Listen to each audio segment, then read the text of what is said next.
Hi welcome back. ഇന്ന് ഞാൻ വന്നിരിക്കുന്നത് ഒരു സിമ്പിളായിട്ടുള്ള ടിപ്പുമായിട്ടാണ്. അപ്പോൾ സാധാരണ നമ്മുടെ വീട്ടിലൊക്കെ ഇതുപോലെ കിച്ചണിൽ ഉപയോഗിക്കുന്ന ഒരു സാധനമാണിത്. സ്റ്റീൽ സ്ക്രബ്ബർ എല്ലാവരും വീട്ടിൽ ഉപയോഗിക്കുന്നതാണ്. അപ്പോൾ നമ്മളിത് ഉപയോഗിച്ച് കഴിഞ്ഞതിന് ശേഷം ഇതിങ്ങനെ കേടാവുമ്പോൾ നമ്മളിത് കളയുവാണ് പതിവ്. അപ്പം ഇനി നമ്മൾ ഈ ഒരു യൂസ് അറിഞ്ഞാൽ പിന്നെ നമ്മൾ ഈ സ്ക്രബ്ബർ കളയില്ല, നമ്മളിത് സൂക്ഷിച്ച് വെക്കും. അപ്പോൾ നമ്മളിത് കളയുന്നതിൻ്റെ പ്രധാന കാരണം ഇത് നമ്മൾ യൂസ് ചെയ്ത് കഴിയുമ്പോൾ കുറേ നാൾ കഴിയുമ്പോൾ ഇതുപോലെ പൊട്ടി വരാൻ ചാൻസ് ഉണ്ട്. ഈ സ്റ്റീലിൻ്റെ ചെറിയ വയറൊക്കെ പൊട്ടി വരാൻ ചാൻസ് ഉണ്ട്. ഇങ്ങനെ പൊട്ടി വരുന്ന വയർ നമ്മൾ ഫുഡിലോ നമ്മൾ പാത്രം കഴിയുമ്പോൾ പാത്രത്തിൻ്റെ സൈഡിലൊക്കെ ചിലപ്പോൾ ഇരിക്കും. അത് ഫുഡിലൂടെ വായ്ക്കകത്തോട്ട് പോകാൻ ചാൻസ് ഉണ്ട്. അപ്പോൾ അങ്ങനെയുള്ളൊരു റിസ്ക് ഉള്ളത് കൊണ്ടാണ് ഇത് കളയുന്നത്.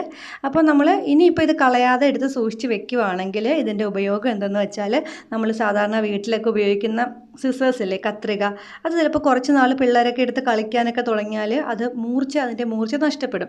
മൂർച്ച പിന്നെ നമ്മൾ പേപ്പർ പോലും കട്ട് ചെയ്താൽ മുറിയാത്തൊരു കണ്ടീഷനിലേക്ക് മാറും. അപ്പോൾ അങ്ങനെ മൂർച്ച പോയ കത്രികകൾ നമുക്ക് മൂർച്ച കൂട്ടിയെടുക്കാൻ പറ്റും ഈ ഒരു സ്ക്രബ്ബർ വെച്ചിട്ട്. അപ്പോൾ ഇതെങ്ങനെയാണെന്ന് നോക്കാം. ഇതിപ്പോൾ ഒരു ചെറിയൊരു സിസറാണ്. ഇതിൻ്റെ നല്ല മൂർച്ച ഉണ്ടായിരുന്നതാണ്. ഇതിപ്പം നന്നായിട്ട് മുറിയുന്നില്ല. അപ്പോൾ അങ്ങനെയുള്ള സിസേഴ്സ് എടുത്തിട്ട് നമ്മുടെ സ്ക്രബ്ബർ ഇതുപോലെ കട്ട് ചെയ്യുക. നമ്മൾ കട്ട് ചെയ്യുന്ന സമയത്ത് ശ്രദ്ധിക്കേണ്ടത് നമ്മൾ അതിൻ്റെ മിഡിൽ ഭാഗത്തൊന്നും കട്ട് ചെയ്യരുത്. അങ്ങനെയാണെങ്കിൽ നമുക്ക് ഈ ഒരൊറ്റ പ്രാവശ്യം ഇത് ഉപയോഗിക്കാൻ പറ്റുള്ളൂ. പിന്നെ ഇത് ചെറിയ ചെറിയ പീസായിട്ട് നഷ്ടപ്പെട്ടു പോകും.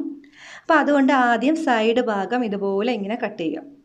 കട്ട് ചെയ്യുമ്പോൾ നമ്മൾ ആദ്യം ഈ സിസറിൻ്റെ താഴെ ഭാഗം കട്ട് ചെയ്യണം, പിന്നെ മിഡിൽ ഭാഗത്ത് വെച്ച് കട്ട് ചെയ്യണം, പിന്നെ അതുപോലെ നമ്മുടെ സിസേഴ്സിൻ്റെ കട്ടി കുറഞ്ഞ ഭാഗമില്ലേ, ഈ ഒരു മുനയുള്ള ഭാഗം അവിടെയും കട്ട് ചെയ്യണം. അങ്ങനെ ഓരോ ഭാഗം കട്ട് ചെയ്യുമ്പോൾ സിസേഴ്സിന് മൂർച്ച കൂടി കൂടി വരും. എവിടെ വെച്ചാണോ കട്ട് ചെയ്യുന്നത് ആ ഭാഗം നന്നായിട്ട് മൂർച്ച കൂടി വരും.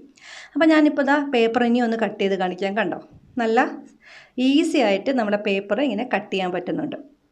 അപ്പോൾ ഇങ്ങനെ മൂർച്ച കൂട്ടി എടുക്കാവുന്നതാണ് എല്ലാ സിസേഴ്സും. ഇതിപ്പോൾ ഞാൻ തുണി കട്ട് ചെയ്യുന്ന ഒരു സിസറാണ്. ഇതിൻ്റെ മൂർച്ചയും നഷ്ടപ്പെട്ടു. ഇതൊരുപാട് നാളായ സിസറാണ്. അപ്പോൾ ഇത് ഞാൻ ഇതുപോലെ കട്ട് ചെയ്ത് മൂർച്ച കൂട്ടുവാണ്. ഇതുപോലെ സൈഡിൽ നിന്ന് കട്ട് ചെയ്യുവാണെങ്കിൽ നമുക്ക് വീണ്ടും ഈ സ്ക്രബ്ബർ വീണ്ടും ഇതുപോലത്തെ യൂസിന് വേണ്ടി മാറ്റി വയ്ക്കാം. നമ്മൾ മിഡിലോട്ടൊക്കെ കട്ട് ചെയ്താൽ ആകെ പീസായി പോകും. അതുപോലെ നമ്മൾ ശ്രദ്ധിക്കേണ്ടത്, നമ്മളിങ്ങനെ കട്ട് ചെയ്യുമ്പോൾ ഈ പീസ് തറയിലൊക്കെ വീണ് കിടക്കും. ഇതിങ്ങനെ പറന്ന് എല്ലായിടത്തും പോകാൻ ചാൻസ് ഉണ്ട്. അതുകൊണ്ട് നമ്മൾ കട്ട് ചെയ്ത ഉടനെ തന്നെ ഇതങ്ങ് വൃത്തിയാക്കിക്കൊള്ളണം. ഇനി ഞാനിത് തുണി ഒന്ന് മുറിച്ച് കാണിക്കാം. അപ്പോൾ അതാ, ഇതിപ്പോൾ ഒരു നല്ല ബനിയൻ ക്ലോത്താണ്, ലെഗിൻസിൻ്റെ പോലത്തെ മുറിയാൻ പാടുള്ളൊരു ക്ലോത്താണ്. അപ്പോൾ അതുപോലും ഇപ്പം ഇതുപോലെ മൂർച്ച ഉള്ളത് കൊണ്ട് മുറിഞ്ഞ് കിട്ടുന്നുണ്ട്. അപ്പോൾ നമ്മൾ യൂസ് ചെയ്തതിന് ശേഷം ഇതുപോലൊരു പാത്രത്തിലാക്കി അല്ലെങ്കിൽ ഒരു ബോക്സിലാക്കി ഇങ്ങനെ സൂക്ഷിക്കുകയാണെങ്കിൽ നമുക്ക് വീണ്ടും ഇതുപോലെ മൂർച്ച കൂട്ടാൻ വേണ്ടി ഉപയോഗിക്കാവുന്നതാണ്. അപ്പോൾ ഈ ഒരു സിമ്പിളായിട്ട് ടിപ്പ് ഇഷ്ടപ്പെട്ടവർ നമ്മുടെ ചാനൽ സബ്സ്ക്രൈബ് ചെയ്യണം, കമൻറ്റ് ചെയ്യാനും ലൈക്ക് ചെയ്യാനും ഷെയർ ചെയ്യാനും മറക്കരുത്. പിന്നെ നിങ്ങൾക്കും ഇതുപോലെ ടിപ്പ് അറിയാമെങ്കിൽ താഴെ കമൻറ്റ് ചെയ്യാവുന്നതാണ് കേട്ടോ.